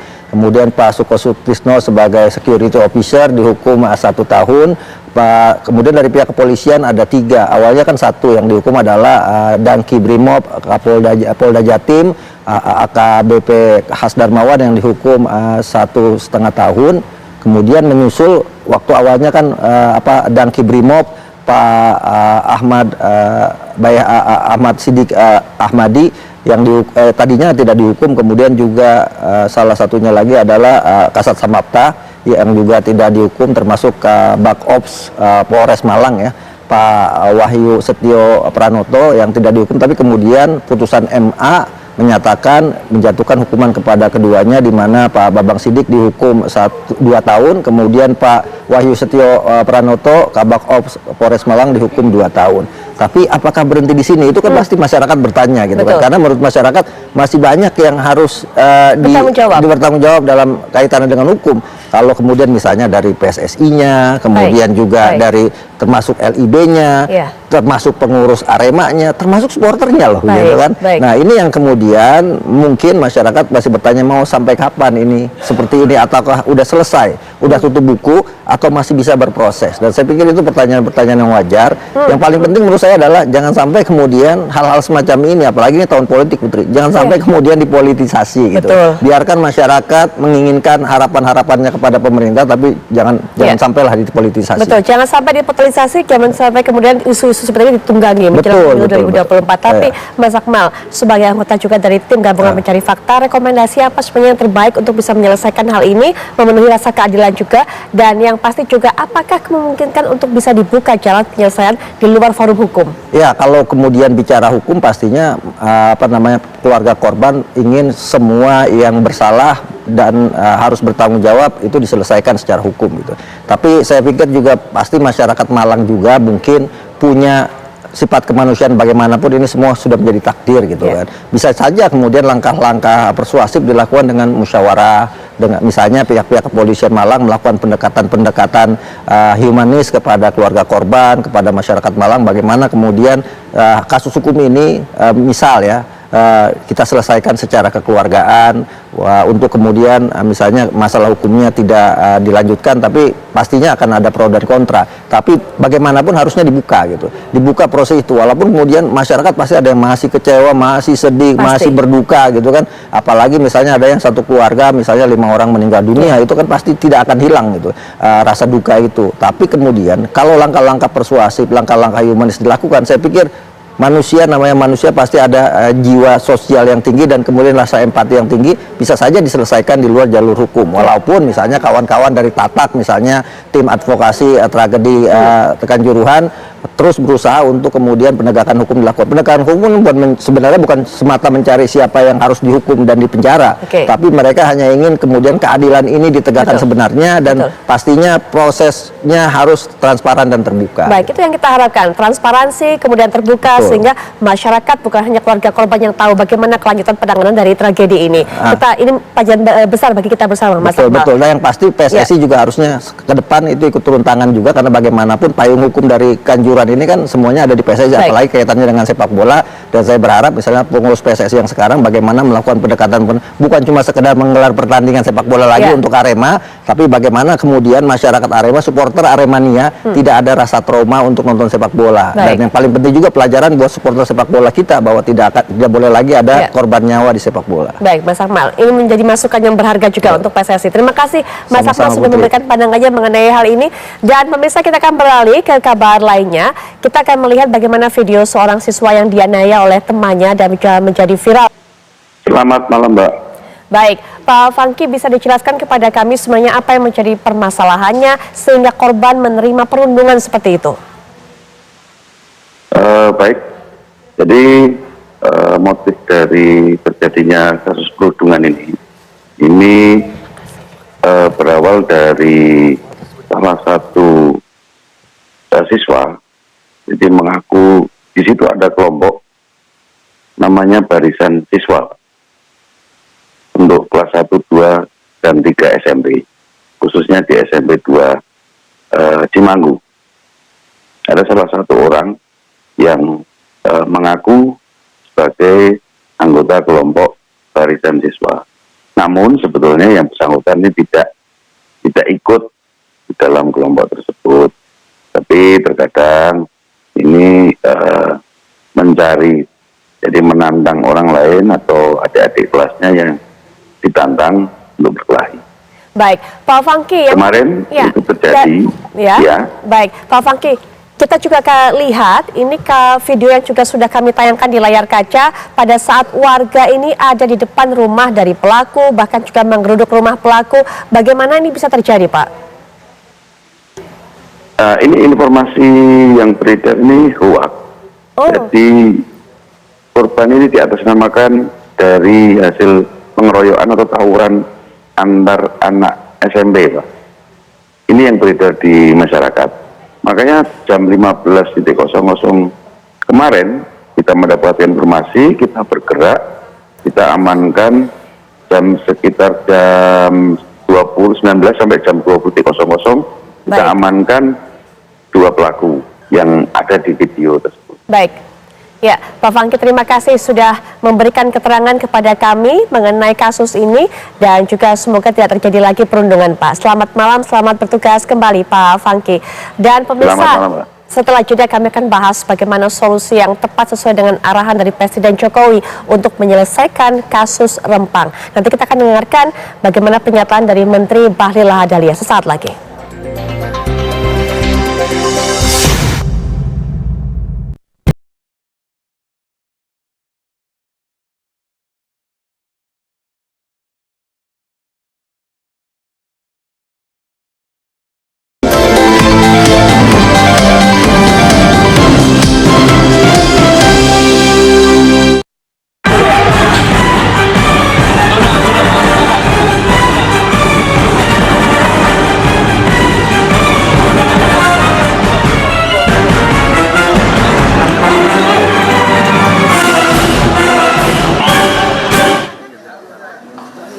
Sebagian warga Rempang telah bersedia untuk pindah dari rumah mereka ke tempat yang disiapkan oleh Badan Pengusahaan BP Batam.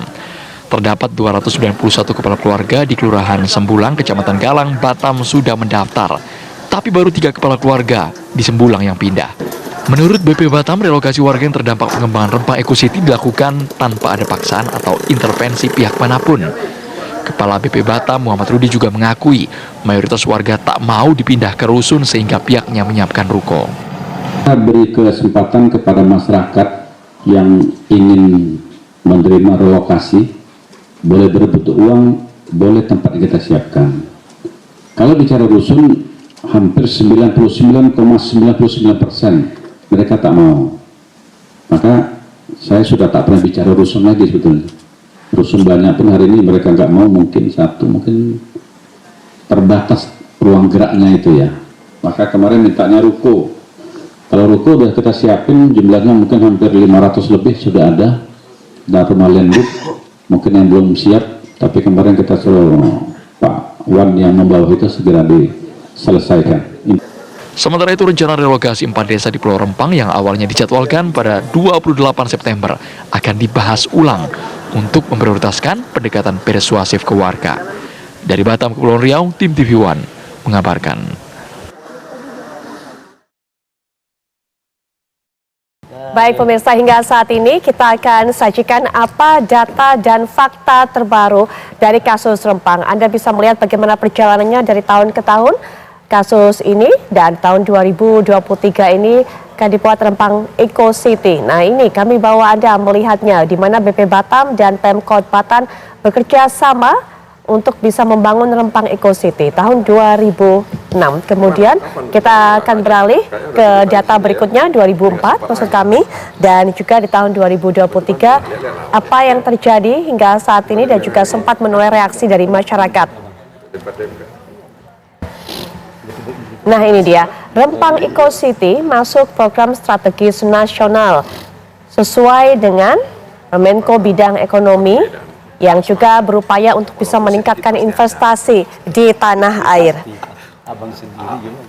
Kasus Rempang ini juga menuai perhatian dari masyarakat. Bagaimana upaya penyelesaiannya? Nah, proyek ini juga menggunakan lahan. Anda bisa baca sendiri bagaimana luasnya lahan yang dibutuhkan untuk Rempang Eco City atau pelaksanaan proyek ini. Dan kita harapkan akan ada solusi yang kita juga akan dengarkan dari para narasumber kita. Direncanakan nanti memang berdiri pabrik kaca di sana, dan juga apa yang menjadi kompensasi untuk warga. Baik pemirsa, hari Senin 25 September lalu Presiden Joko Widodo di Istana Merdeka mengadakan rapat terbatas ratas yang membahas penyelesaian dari kasus Rempang ini. Arahan pesan dari Presiden Jokowi adalah mengedepankan kepentingan masyarakat menjadi hal utama sebagai solusi bersama, yang kita harapkan juga hasilnya adalah berakhir dengan happy ending. Lalu seperti apa solusi yang dilakukan? Karena informasi terakhir juga sudah banyak warga yang mulai setuju untuk bisa melakukan pergeseran. Lalu apa itu pergeseran? Apakah berbeda dengan awalnya ada wacana untuk menjadi relokasi? Untuk bisa menjelaskan hal ini sudah hadir di samping saya Menteri Investasi dan juga Kepala Badan Koordinasi Penanaman Modal atau Kepala BKPM, Bapak Bahlil Lahadalia. Assalamualaikum warahmatullahi wabarakatuh, Pak Bahlil. Waalaikumsalam warahmatullahi wabarakatuh. Selamat malam, Mbak. Selamat malam, Pak Bahlil. Baik, selain Pak Bahlil kita juga akan dengarkan bagaimana pandangan dari Bang Nasir Jamil selaku anggota Komisi 3 DPR Republik Indonesia. Assalamualaikum warahmatullahi wabarakatuh. Waalaikumsalam warahmatullahi wabarakatuh. Selamat malam, Mbak Putri. Sehat? Sehat, alhamdulillah. Baik, Pak Bahlil, langsung saja kita sudah dengarkan sempat saya singgung tadi bagaimana arahan dari Presiden Joko Widodo, dan untuk itu juga untuk bisa mendapatkan solusi terbaik, Bapak langsung datang ke sana, menengok ke sana, melihat apa kebutuhan masyarakat, apa yang diinginkan masyarakat, apa hasil temuan Bapak dari kedatangan tersebut? Ya, Mbak, yang pertama saya ingin menjelaskan tentang investasi di Rempang. Ini adalah kita kan pemerintah sekarang kan lagi gencar-gencarnya mendorong hilirisasi. Ya, betul. Kita sudah melakukan itu start dari nikel. Terlepas dari plus minusnya, hilirisasi nikel sekarang alhamdulillah cukup tumbuh pesat. Dari total ekspor kita 3,3 miliar di 2017-2018, sekarang sudah mencapai 33 miliar US dollar, naiknya 10 kali lipat. Nah, setelah kita selesai di nikel, kita sudah fokus nikel, kita cari lagi komoditas apa yang akan kita dorong hilirisasi. Tembaga, kemudian boksit, sudah kita juga larang ekspor. Nah, ternyata kita punya satu sumber daya yang cukup luar biasa, yaitu pasir silika dan pasir kuarsa. Pasir silika sama pasir kuarsa ini adalah bahan baku untuk membuat solar panel dan kaca. Dan kemudian kita cari investornya. Dapatlah investor dari Xinji ini. Nah, awalnya perusahaan ini melakukan investasi tidak di Indonesia, di negara lain. Lalu kemudian kita bagaimana caranya menawarkan untuk masuk di Indonesia. Alhamdulillah itu terjadi. Dan saya sendiri yang ke China, tanda tangan MOU-nya. Dan lokasi yang dipilih itu adalah bersama-sama berpapasan karena kita butuh bibir pantai yang bagus, yaitu adalah Rempang. Rempang ini di Kepri. Nah, itu cerita awal perusahaannya. Nah, sekarang masalahnya itu adalah kenapa bisa rame-rame, kan itu persoalannya. Betul. Wilayah Rempang ini adalah wilayah yang dikuasai oleh BP Batam, yang memang tadi sudah diberitakan itu sudah lakukan perjanjian MOU. Jadi kerjasamanya ini Pak Jamil sudah dari 2004. Pak Jokowi masih belum jadi wali kota, saya masih jadi aktivis, baru selesai jadi aktivis waktu itu. 2004. Saya udah di DPR. Nah, apa yang di DPR? Kita baru selesai sepatu miring itu kita kan. Nah, bedanya di situ. Pak Jokowi waktu itu belum jadi wali kota, Pak wali kotanya 2005. Ini biar cerita dulu, biar utuh ini barang. Nah, kemudian karena dia di dalam areal BP Batam, ini belum bisa dilakukan oleh MEG. MEG itu adalah perusahaan yang kerjasama sama BP Batam. Kemudian diputuskanlah untuk lokasi di sini. Dalam proses selanjutnya, MEG akan mengelola itu secara baik apabila clear and clean. Clear and clean dimaksudkan itu adalah termasuk pergeseran dari masyarakat yang di sana. Total area Rempang ini, Mbak, itu bukan 16.000, 17.000 lebih. Baik. Tapi 10.000 lebih itu hutang lindung, selebihnya itu HPK. Dan setelah dicek di sana, saudara-saudara kami yang ada 3 klasifikasi. Ada saudara-saudara kami yang sudah turun-temurun di sana, dan itu dari kita bisa lihat dari peta geospasial. Kemudian ada saudara-saudara kami yang baru datang di atas tahun 90-an, dan ada saudara-saudara kita juga yang baru datang di atas tahun 2010. Nah, sudah bertentu penanganan masalah ini berbeda dengan memang orang sudah turun-temurun di sana. Nah, apa sih penyebab masalahnya? Jujur aja saya katakan, Mbak, kami BP Batam khususnya dalam melakukan komunikasi itu formulasinya tidak tepat. Harusnya dikomunikasikan dengan baik-baik. Jadi proses awalnya itu memang ada terjadi miskomunikasi dan kita akui. Lalu kemudian akibat kondisi seperti itu, Pak Presiden memerintahkan kepada saya untuk turun langsung ke lapangan mengecek apa itu masalah. Kemudian saya turun didampingi oleh Pak Mendagri, kemudian Menteri ATR sama Wakapolri. Kemudian setelah kami rapat koordinasi, saya turun langsung ke lokasi. Tanpa ada ajudan, tanpa ada pejabat, saya datang langsung ke toko, ke rumahnya, toko Pak, namanya Pak Garisman. Ini adalah toko orang tua yang dituakan lah, ketuanya di sana. Dan beliau sangat orang baik sekali. Saya datang sendiri, sholat maghrib di rumahnya. Saya seperti anak dan orang tua, duduk bicara, ingin tanya apa sih masalahnya. Jadi apa yang saya dapatkan di sana, Bang Jalil? Yang pertama, mereka itu bukan menolak investasi. Mereka mau investasi, tapi mau caranya yang baik. Caranya yang baik, dibicarakanlah dengan rakyat yang baik. Apa yang mereka minta? Pertama adalah mereka tidak mau dilokasikan ke Galang. Tadinya konsepnya itu ke Galang. Mereka nggak mau. Dia bilang saya, Pak Menteri, anak Menteri, kami ini orang Rempang, bukan orang Galang. Janganlah kami digeser, janganlah kami dilokasi ke Galang. Terus saya bilang, maunya Bapak bagaimana? Kami lah digeser di kampung yang masih di Rempang. Satu. Yang kedua, apalagi Pak, tolonglah kuburan-kuburan para leluhur kita, orang tua-tua kita jangan dibongkar. Yang ketiga, apalagi hak-hak rakyat itu harus semua transparan, jelas. Nah, kemudian saya uraikan di sana bahwa yang pertama, semua permintaan mereka, Mbak, saya ikutin. 3 permintaan tersebut. Ada 4 sebenarnya, termasuk dengan keterlibatan masyarakat untuk ikut mengambil bagian di investasi, tidak hanya buruh kasar, tapi juga menjadi pengusaha. Itu yang keempat. Kemudian apa yang kita putuskan? Pertama, oke, tidak kita relokasi ke Galang. Kita geser aja ke Pulau Rempang yang namanya Pulau... Entar, saya buka peta dulu biar jelas barang ini. Kita geser ke Pulau Tanjung Banun. Itu cuma 3 kilo dari beberapa kampung.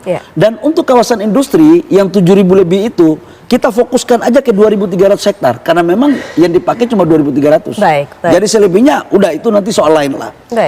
Yang berikut adalah kompensasinya apa yang dapatkan? Seluruh saudara-saudara kami di sana, karena sebagian turunan Sulawesi. Saya juga kan ada dari Sulawesinya, makanya aku juga air mata aku keluar di sana itu. Jadi saudara-saudara saya di sana secara turun-temurun itu, mohon maaf, belum punya alas hak tanah itu. Maka kemudian kita bikin solusi adalah setiap kakak itu dikasih tanah 500 meter. Sertifikat hak milik. Uang kompensasi rumah tipe 45. Bagi yang punya warga yang punya rumah di atas tipe 45, contoh harganya 500 juta, itu akan diganti berdasarkan penilaian KJPP. Yang berikut adalah tanah tumbuh keramba semua diganti berdasarkan aturan. Yang berikut juga adalah kuburan-kuburan tidak dipindahkan. Kita bikin dia rapi bagus, pagar dia, pakai gapuranya untuk para leluhur ini kan kita harus ngaji hari Jumat, puasa hari raya gitu kan. Nah kampung mereka kita bikin semacam satu semacam museum mini begitu sebagai napak tilas sejarah di situ. Dan kemudian kita dorong untuk masyarakat yang bisa menjadi pengusaha berkolaborasi pun kita investasi. Lakukan. Baik, mungkin sampai poin di situ dulu, Pak Bahlil. Mana sih Camen melihatnya bagaimana? Kalau tadi awalnya Pak Bahlil sudah memberikan kronologisnya seperti apa terjadinya masalah, mereka minta seperti itu, kemudian ada solusi yang ditawarkan. Ya, pertama tentu kita salut ya dengan Menteri Bahlil ya yang datang ke sana tanpa ada ajudan dan sebagainya. Sehingga dalam benak saya mengatakan untung ada Bahlil. Kalau tidak, pemerintah bahlul di Pulau Rempang. Jadi bahlul dia di sana. Untung ada Bahlil, kira-kira begitu. Tapi jangan GR dulu dong, kan kira-kira begitu. Yang ingin saya sampaikan bahwa kalau kita mencermati peristiwa itu ya, dari awal September hingga akhir September saat ini, itu kan ternyata memang ada sesuatu yang yang dilihat ya. Pertama soal pemahaman negara terkait dengan pasal 33 ayat 2 dan ayat 3. Kemudian juga bagaimana negara, pemerintah melihat masyarakat yang ada di Rempang itu. Jadi sebenarnya pemerintah saya paham ya, dia ingin mengejar pertumbuhan ekonomi yang cepat. Tapi sayangnya pemerintah atau negara tidak mampu ya melihat sistem nilai dan keyakinan yang dominan yang ada di tengah-tengah masyarakat di Rempang sana. Bahwa kita tahu bahwa tradisi di sana sudah sangat dominan sehingga membentuk apa yang disebut dengan personality culture dalam setiap individu. Oleh karena itu sebenarnya Menteri Bahlil, persoalan pembangunan itu masalahnya adalah masalah komunikasi, ya, masalah literasi, masalah training, masalah resosialisasi, dan juga soal difusi kultural dan lain sebagainya. Dan ini yang tidak dilihat oleh pemerintah gitu loh. Kita lihat tadi sejak 2004. Pernah nggak dikomunikasikan dengan baik pada masyarakat setempat? Ada nggak training-training kepada pemuda setempat, masyarakat setempat bahwa mereka nanti akan dipekerjakan? Kenapa? Karena ternyata dalam catatan ya investasi yang banyak itu tidak berkorelasi dengan masuknya tenaga kerja. Tahun 2013 kalau tidak salah ada 400 triliun. Ya investasi, tapi hanya memperkerjakan 1,83 juta. Kemudian di tahun 2022 kalau tidak salah saya, nanti dikoreksi, ada 1.207 triliun investasi, tapi hanya menghasilkan lebih kurang 1 juta tenaga kerja. Jadi tidak melulu kemudian investasi yang banyak kemudian berkorelasi dengan tenaga kerja, sehingga kemudian orang-orang dalam itu tidak mendapatkan kesempatan. Itu sebab saya katakan tadi, pembangunan itu masalahnya adalah komunikasi, kemudian literasi, kemudian training, melatih orang-orang setempat agar mereka siap kemudian masuk dalam tenaga kerja. Kemudian resosialisasi, nggak pernah disosialisasikan. Kemudian kemudian ada difusi kultural di situ. Nah ini sebabnya. Jadi karena menganggap rakyat itu sebagai objek pembangunan, bukan subjek. Itu akibatnya terjadilah guncangan di dalam masyarakat tersebut. Adanya benturan tersebut, Bang Nasir Jamil sampai di situ. Iya, tapi untung ada Bahlil, kalau enggak Bahlul pemerintah di Rembang. Pak Bahlil nanti bisa diberikan tanggapan terhadap masukan-masukan, koreksi-koreksi, concern dari Bang Nasir Jamil, tapi setelah jeda berikut ini termasuk juga mempersiapkan harus ada training terhadap masyarakat di sana untuk bisa berpartisipasi dalam investasi ini, bukan sebagai buruh tenaga kasar saja, tapi juga memang sebagai pengusaha. Nanti kita akan bahas mengenai hal ini lebih lanjut, tapi setelah jeda kami segera kembali. Iya, harus.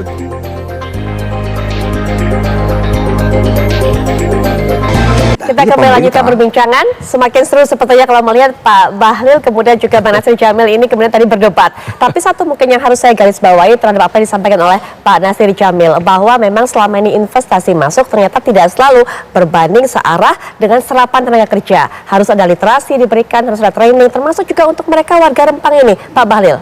Jadi begini, itu Bang Jamil tadi itu sudah melompat 3 kali lipat dari yang kita punya topik sebenarnya. Yang kita bahas ini adalah Rempang, tapi sudah berbicara tentang ekosistem industri. Tapi saya kembali dulu, tapi itu bagus, pikirannya bagus. Memang PKS itu pikirannya selalu apa ya, selalu bagus, selalu ke depan. Bahkan sampai ke depannya aja kita susah memulainya dari mana gitu. Tapi gini, saya mengatakan begini, bahwa betul komunikasi di awal kurang bagus, iya. Tapi kan pemerintah berusaha untuk memperbaiki apa yang menjadi kekurangan dari komunikasi itu. Dan apa yang saya sampaikan, alhamdulillah, dari hasil saya turun selesai, Bang Jamil, dan kemudian saya berdialog dengan masyarakat, saya datang ke sekolah-sekolah. Sekarang, dari kurang lebih sekitar 900 kakak yang harus digeser ke kampung sebelah, itu sudah 300 lebih yang melakukan pendaftaran sukarela. Saya tarik aparat keamanan. Jadi yang mendata itu sekarang adalah sesama mereka sendiri. Ini kan sebagai bentuk perintah presiden untuk harus selesaikan secara kekeluargaan. Yang kedua, seluruh hak-hak mereka kita kasih. Contoh, Bang Jamil, begitu kita geser mereka di kampung, sambil menunggu rumah mereka 7 bulan sampai 8 bulan, mereka mendapat dana biaya hidup per orang 1.200.000 per bulan. Satu kakak kontraknya 1.200.000. Jadi kalau satu kakak itu ada 4 orang, maka dia mendapat 4.800.000 biaya hidup, tambah 1.200.000 untuk kontrakan. Jadi 6 juta. Inilah bentuk kehadiran pemerintah dalam memastikan bahwa saudara-saudara kita ketika terjadi pergeseran ini terpenuhi kebutuhan sehari-hari. Tapi begini juga. Bentar dulu. Sebentar, saya ingin katakan begini. Geser itu juga harus ditransparankan. Maksudnya apa? Sebab bahasa Orde Baru kadang-kadang kita gunakan juga, ditahan, diamankan. Kemudian kalau digusur, kemudian ada bahasa lain. Jadi bahasanya harus banget begitu. Nah, kalau regulasi itu memindahkan dari A ke B. Geser itu seperti ini saya geser. Nah, maksudnya seperti apa? Nah, geser ya ini. Maksud saya kadang-kadang PKS pikirannya kayak begini. Ini kan masih satu kelurahan. Ini kan masih satu kelurahan Rempang. Ini ada terjadi 6 kampung. Contoh. Kalau kita relokasi itu berarti ke Galang, ke pulau sebelah. Kampung ini semua kita geser untuk dijadikan satu kampung pada wilayah yang sama. Itu yang dimaksudkan. Jadi tidak ada dusta di antara kita. Jadi kalau dibilang transparan, saya sangat transparan sekali. Yang kedua, Pulau Tanjung Benun ini, kampung yang kita akan dorong ini, kita jadikan sebagai kampung percontohan. Kita akan bikin sanitasi yang bagus, kita akan bikin puskesmas yang bagus, kita akan bikin sekolah yang bagus, dan kemudian kita bikin TPI, karena saudara-saudara saya di sana, semuanya itu adalah nelayan, hampir semua nelayan. Kita bikin pelabuhan yang bagus. Artinya apa? Mereka bergeser dari kampung ke sebelah, dan ke kampung sini, ini harusnya lebih baik pelayanan fasilitas umumnya. Baik, dan menjamin mata pencarian mereka. Loh iya, karena mereka akan juga ikut mencari pencarian ikan di laut yang sama, karena berbedanya tidak lebih dari 1 kilo kalau laut, tapi kalau darat kan 3 kilo. Itu satu, Mbak. Sehingga apa yang saya mau sampaikan, yakinlah bahwa karena ini saya yang tangani langsung, untuk proses keterlibatan masyarakat di sana itu baik dalam proses penyediaan lapangan pekerjaan, pelatihan itu akan dilakukan. Nah, yang kedua saya mau jawab apa yang disampaikan oleh Pak Jamil tadi. Kalau kita bicara tentang industri, itu bicara tentang satu ekosistem. Pelatihan itu nggak mungkin dilakukan sekarang kalau belum ada industrinya. Karena pelatihan itu harus dilakukan spesifikasi berdasarkan industri. Jadi masih akan menunggu. Maka sekarang ini kami sudah melakukan inventarisir. Anak-anak kita yang sekarang SMK di sana, Pak Gubernur sama Pak Wali Kota segera inventarisir. Kita sekarang melakukan training duluan. Kita sekolahkan mereka supaya pada saat ini industri jadi, mereka lah bagian daripada mengelola industri itu. Jadi apa yang Pak Jamil pikirkan tadi itu sudah saya tuangkan, cuman belum saya sampaikan saja. Nah, jadi ini yang orang Papua bilang, kakak belum berpikir, saya sudah bertindak. Nah, kira-kira begitu. Nah, yang kedua adalah saya mau sampaikan tentang lapangan pekerjaan. Indonesia ini akan mengejar pertumbuhan per kapita yang sangat tinggi. Oleh karena itu, konsep investasi itu tidak hanya pada konteks padat karya. 2014, Bang Jamil, 1% pertumbuhan ekonomi harus di-compare dengan 350.000 lapangan pekerjaan. Itulah terjadi deindustrialisasi. Ketika sekarang kita menuju kepada menaikkan nilai GDP kita dan nilai ekspor kita, kita tidak bisa hanya mengandalkan tenaga kerja manusia. Apalagi ini high teknologi. Tapi kami juga sadari bahwa keberadaan investasi itu harus banyak menciptakan lapangan pekerjaan. Karena itu kita membuat namanya blending antara high teknologi dengan tenaga kerja. Mana yang kita kasih padat karyakan dan mana yang memakai teknologi. Yang ketiga, saya ingin mengatakan begini ya. Memang dalam mengurus negara itu tidak bisa parsial. Harus komprehensif. Dan dalam konteks urusan Rempang ini sekarang kita lakukan adalah pertama, yang akan bekerja di sana udah pasti untuk bagian-bagian spesifikasi yang bisa dikerjakan oleh teman-teman kita dalam negeri, itu kita prioritaskan. Yang kedua, mereka juga menjadi supplier dari kebutuhan bahan makanan, dan itu dalam AMDAL-nya sudah kita tuankan dan kita suruh kontrakan itu. Yang ketiga adalah saudara-saudara kita yang menjadi pengusaha di sana, apakah menjadi kontraktor barang yang bisa dikerjakan atau menjadi subkontraktor, kita juga libatkan. Sehingga apa yang disampaikan oleh Pak Jamil tadi mengatakan bahwa jangan hanya jadi objek, itu tidak lagi terjadi. Dan saya ini kan orang kampung. Peraturan Menteri Investasi sudah mewajibkan setiap investor yang masuk harus menjadikan orang daerah menjadi tuan di negerinya sendiri. Artinya dia harus menjadi subjek dan objek pembangunan. Nah, oleh karena itu saya pikir bahwa yang terpenting adalah bagaimana kita berpikir positif terhadap investasi ini. Yang kedua, Mbak, saya mau sampaikan. Sorry Bang Jamil, ini biar TV One tulis baik-baik. Urusan investasi di Rempang itu tidak hanya persoalan perdebatan antara rakyat kita dengan aparat. Tetapi itu ada pihak lain yang masuk. Pihak lain data saya sudah dengan tujuan? Data saya sudah ada. Logikanya begini. Tapi saya khawatir, ini mohon maaf ini, saya khawatir kalau kita mengemukakan itu seolah-olah kita menyederhanakan masalah, begitu. Saya khawatir begitu, seolah-olah konflik itu ditarik, ditarik ada unsur politiknya begitu loh, atau ada unsur balas dendam, atau ada kira-kira nggak pas dengan yang lain sebagainya. Tadi kan saya sudah menyampaikan bahwa kalau saya sih lebih cenderung kita bicara tentang investasi, bagaimana kita memperlakukan masyarakat dengan baik. Begitu. Pemerintah ada keliru dalam komunikasi di awal, setuju. Aku tadi sudah setuju kan. Dan pemerintah memperbaiki itu. Kita pun sudah ada hasilnya. Dan sekarang Rempang aman. Pergeseran pendaftaran secara sukarela. Tapi saya ingin menyampaikan bahwa ada fakta lain di luar ini, bahwa ada dua variabel, Mbak. Pihak luar ikut main. Yang tidak pingin Kepri itu maju dengan baik. Kepri itu dibuat, BP Batam itu dibuat untuk bagaimana menyaingi negara tetangga. Tapi apa yang terjadi 2004 ketika investasi besar masuk, pasti ada dinamika masyarakat. 2010 investasi masuk, ada dinamika masyarakat. Dan sekarang mulai terjadi. Artinya, ada sekelompok orang atau tetangga atau negara lain yang tidak ingin Kepri ini maju. Ini data saya sudah ada. Dan bagaimana upaya untuk bisa menghindarkan ini? Itu satu. Yang kedua, ironinya adalah ditarik ke sini untuk diikutkan memanas-manasi keadaan. Ini ada politiknya Pak Jamil tadi yang protes itu. Tapi udahlah, itu antara senior dan junior aja yang tahu. Saya tidak mau bicara di sini. Iya, dan itu kan muncul kan di media sosial muncul. Tapi saya ingin mengatakan contoh sekarang. Rempang sudah damai sekali. Tapi tiba-tiba ada pemberitaan di sosmed seolah-olah ada terjadi demo besar-besaran lagi. Itu yang akan kita klarifikasi malam hari ini, Itu yang Pak. saya bingung. Apakah gerangan cinta di Rempang itu kira-kira? Baik, Pak Bahlil. Baik, kesempatan juga Dr. Ya, Abdul maksud Jamil. saya tadi itu ya, sebenarnya investasi itu dibutuhkan dalam rangka meningkatkan perekonomian masyarakat. Nah, kalau kita merujuk ke pasal 33 ayat 2, ayat 3, itu kan ujungnya adalah kemakmuran untuk rakyat. Bukan kemakmuran untuk konglomerat semata. Rakyat juga harus makmur, konglomerat juga harus makmur, kira-kira begitu. Artinya rakyat sama investor itu harus berjalan berbandingan, saling membutuhkan. Nah, karena supaya itu saya katakan sama-sama. investasi itu kita butuhkan, tapi dengan catatan. Pertama, menambah lapangan kerja, kemudian memberikan nilai tambah kepada masyarakat. Pengetahuan mereka bertambah, skill mereka bertambah, wawasan mereka bertambah, pengetahuan mereka bertambah. Bukan hanya nilai tambah untuk perusahaan atau korporasi. Tadi kabarnya. Iya, makanya yang ketiga apa? Ada mata rantai produksi yang panjang. Ini harus dipikirkan. Dan yang ketiga, yang tadi sudah saya sebutkan. dan yang keempat, jangan sampai merusak lingkungan. Itu harus, ya.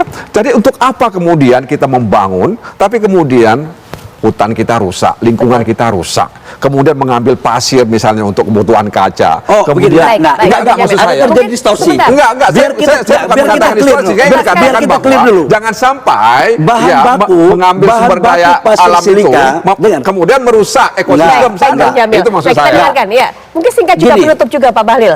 Mbak harus tahu, bahan baku daripada pabrik kaca dan solar panel itu adalah pasir silika dan pasir kuarsa. Ya. Yang bahan bakunya itu tidak ada di Rempang. Itu diambil dari Kalimantan. Biar jangan kita salah-salah ini barang. Karena kalau salah penafsiran, nanti salah narasi. Yang kedua, kita tidak mungkin merusak lingkungan karena areal yang dipakai ini adalah kelas hutan status HPK yang akan menjadi APL, bukan di hutan lindung. Dan amdalnya pasti ada. Yang ketiga, karena ini salah satu produknya adalah solar panel, ini untuk menuju kepada green energy. Nah, saya punya mimpi adalah karena dunia sekarang lagi mendorong kepada green energy, maka kita harus menjadi salah satu negara industri penyuplai terhadap peralatan untuk solar panel itu. Baik. Dan itu yang menjadi mimpi kita. Tapi it's okay lah bahwa ada perbedaan pandangan dalam konteks untuk melihat Rempang itu wajar aja dalam sebuah negara demokrasi. Dan saya menghargai semuanya. Tetapi satu hal yang saya katakan, bahwa alhamdulillah atas bantuan dari Pak Jamil dan PKS dan kita semua, Rempang hari ini aman. Baik. Aman, rakyat sudah baik, dan karena itu jangan lagi digoreng-goreng. Gitu. Nah, yang saya takut adalah kita di TV ini sudah baik-baik semua. Coba cek hari ini. Saya ikuti terus loh. Per 3 jam saya dapat laporan dari sana. Bahkan ada beberapa tokoh masyarakat menyampaikan, kami masyarakat Melayu di Rempang sudah sangat aman. Kepada saudara-saudara saya yang Melayu di Papua, di Kalimantan, di Sulawesi, di Brunei, di Malaysia, itu Pak Darisman bilang begitu. Kami sudah aman, kami menolak provokator. Baik. Kami menolak orang-orang yang memeras-menasi kami. Itu omongannya ada. Sehingga kita harapkan tidak ada gejolak lagi. Sehingga saya harap, udahlah kita selesai. Bahwa ada kekeliruan kemarin, udah. Iya. Tapi kan kita mau memperbaiki semuanya dan pemerintah sudah transparan. Baik, Pak Bahlil. Dan itu semuanya terjadi karena untuk kesejahteraan dan kebaikan rakyat Indonesia, agar semuanya bisa berjalan dengan baik. Jadi komunikasi Menteri Bahlil sedang diuji kan nanti. Nah, kita lihat aja nanti benar apa tidak. Mudah-mudahan benar. Insya Allah. Baik, terakhir juga mungkin penutup. Kalau senior masih ragukan ya kan. Mudah-mudahan kita berharap begitu. Karena apapun ceritanya kita juga ingin maju. Kita ingin keluar dari middle trap gitu kan.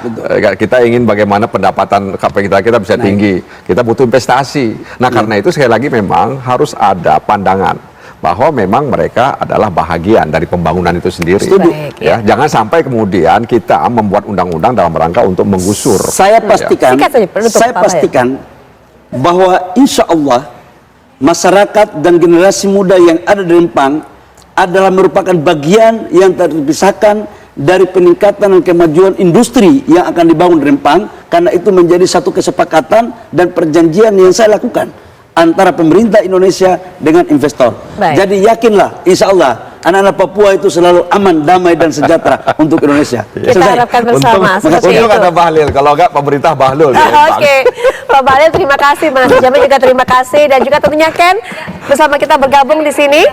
Itu solusi terbaik ya untuk Rempang. Itu dia, kita harapkan tidak ada lagi gejolak, dan seperti ditekankan oleh Pak Bahlil tadi bahwa semua masyarakat Rempang aman di sana, dan juga pergeseran bisa berjalan dengan stabil dan juga damai. Dan juga terima kasih Pak Bahlil sekali lagi, Bang Jamil. Percakapan ini juga sekaligus mengakhiri perbincangan kita di Apa Kabar Indonesia Malam. Saya Putri Viola. Dan saya Ken Ana pamit undur diri. Sesaat lagi Indonesia Business Forum akan hadir menemani Anda bersama dengan Anggita Mahlika. Terima kasih, selamat malam. Sampai jumpa.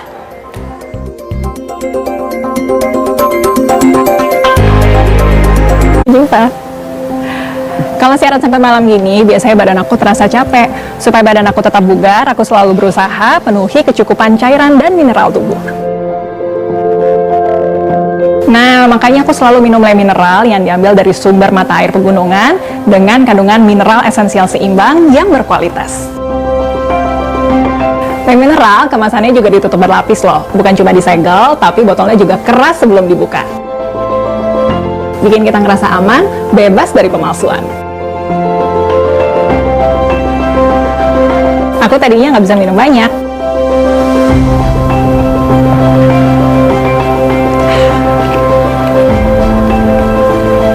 Tapi beda kalau minum Le Mineral, rasanya enak, nggak bikin enak.